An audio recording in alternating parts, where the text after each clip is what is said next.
नमस्कार प्रिय दोस्तों। परमेश्वर का प्रेम और अनुग्रह आप पर बना रहे। आप स्वस्थ रहें और सुरक्षित रहें। दोस्तों, आज हम अपने देश की आज़ादी का 80वां 80th स्वतंत्रता दिवस मना रहे हैं। आप सबों को इसकी ढेरों शुभकामनाएं।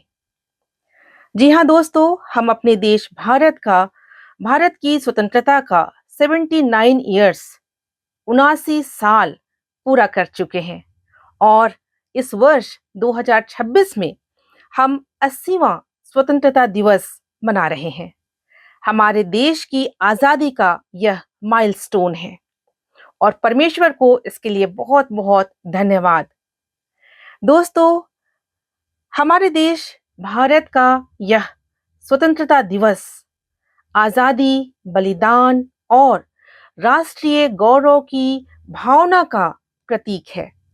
जी हाँ, यह हमारे स्वतंत्रता सेनानियों के त्याग और बलिदान और योगदान का सम्मान करने का समय है। दोस्तों, हम आने वाले वर्षों में भारत को एक विकसित देश बनाने की यात्रा पर चल पड़े हैं और आज हमें विचार करने की आवश्यकता है कि हम आने वाले समय में अपने देश को विकास की ओर किस प्रकार से आगे बढ़ा सकते हैं। क्योंकि अभी भी हमारे देश में ऐसी बहुत सारी चीज़ों की आवश्यकता है, बहुत सारे परिवर्तन की आवश्यकता है, बहुत सारे नएपन की आवश्यकता है, नए विचारों की आवश्यकता है, जिनके द्वारा हम अपने देश को आगे बढ़ा सकते हैं विकास की ओर।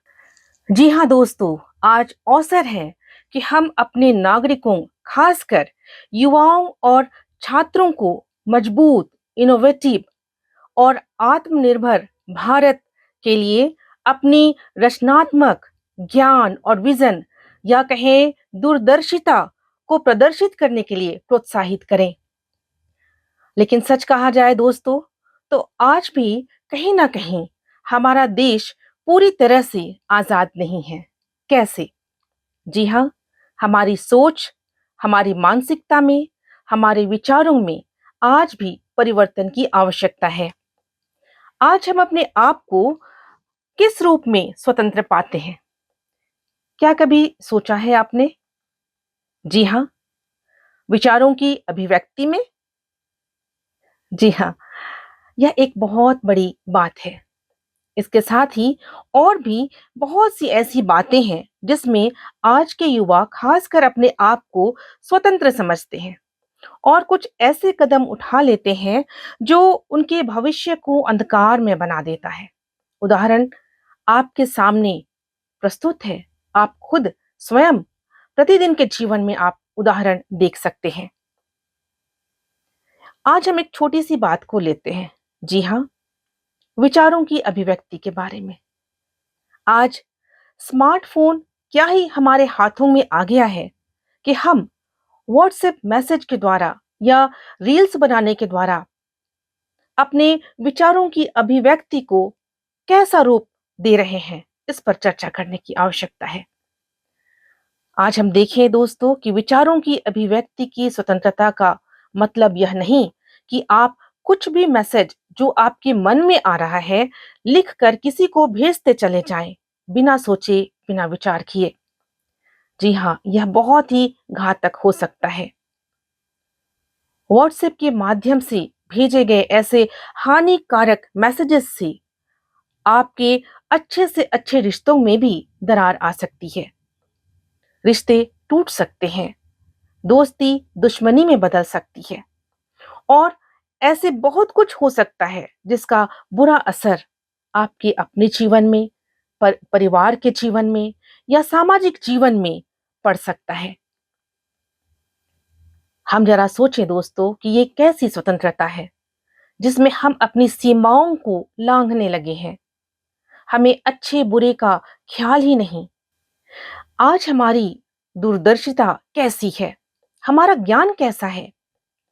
हम दूसरों की स्वतंत्रता का हनन कब से करने लग गए? जी हाँ, विकृत मानसिकता परिवार, समाज और देश के लिए अत्यंत घातक है प्रियो। आए दिन हम ऐसी घटनाओं के बुरे अंजाम को अपने समाज में देखते हैं, जो बहुत ही सोचनीय है। जी हाँ, ये सारी बातें हमारी आज़ादी या स्वतंत्रता के मूल अर्थ से हमें भटका रही हैं। हम भटक रहे हैं। इसलिए आज हमें स्वतंत्रता के मूल अर्थ को समझने की अत्यंत आवश्यकता है दोस्तों। परमेश्वर का वचन इफिसियों अध्याय 5 पद संख्या 15 से 17 में कहता है, इसलिए ध्यान से देखो कि तुम कैसी चाल चलते हो, निर्बुद्धियों के समान नहीं, परंतु बुद्धिमानों के समान चलो। अवसर को बहुमूल्य समझो, क्योंकि दिन बुरे हैं। इस कारण निर्बुद्धि ना हो, पर ध्यान से समझो कि प्रभु की क्या इच्छा है। जी हाँ दोस्तों, परमेश्वर ने आपको, मुझको, हम सबको बुद्धि प्रदान की है। इसलिए कुछ भी बोलने से या लिखने से पहले हमें बहुत बार सोचने की आवश्यकता है, विचार मंथन करने की आवश्यकता है कि कहीं इससे किसी को हानि तो नहीं होगी। आप जो कुछ भी लिख रहे हैं या रील्स बना रहे हैं, ये सिर्फ आपकी अपनी संतुष्टि के लिए है, अपने स्वार्थ के लिए है या दूसरे की भलाई के लिए है? जरा सोचें। अगर आप इन बातों पर ध्यान नहीं रखेंगे दोस्तों, तो ये सिर्फ और सिर्फ बुराई ही को उत्पन्न करेगी और जिनका परिणाम बहुत बुरा होता है। इसलिए अपनी स्वतंत्रता का ध्यान रखें और उसका सही प्रयोग करें। याद रखें, परमेश्वर सभी बातों का लेखा लेंगे। उसके न्याय के सामने कोई टिक नहीं सकता है, कोई बच नहीं सकता है।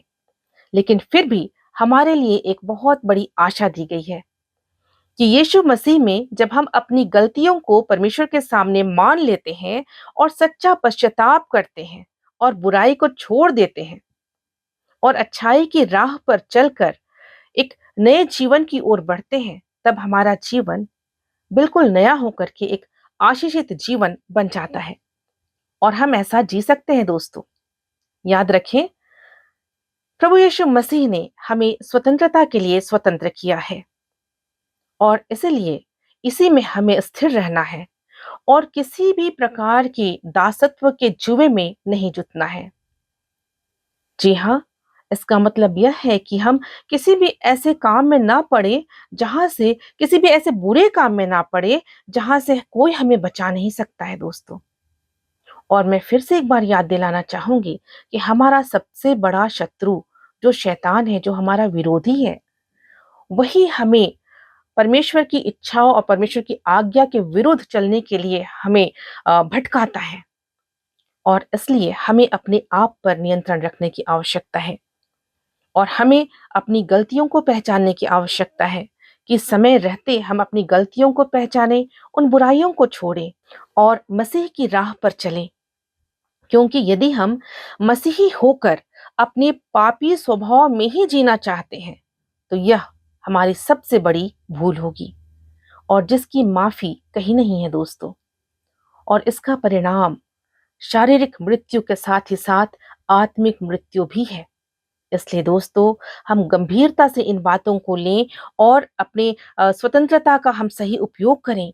आज समय है कि हम अपने देश की आजादी की खुशी में अपने स्वयं की आजादी को भी महत्वपूर्ण समझें।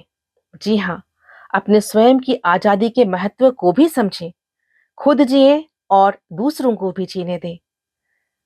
स्वतंत्रता सेनानियों के त्याग, उनके बलिदान और देश के प्रति उनके समर्पण की भावनाओं का सम्मान करते हुए स्वयं भी उन भावनाओं के साथ जिए और परमेश्वर की महिमा के लिए अपने जीवन को समर्पण करें।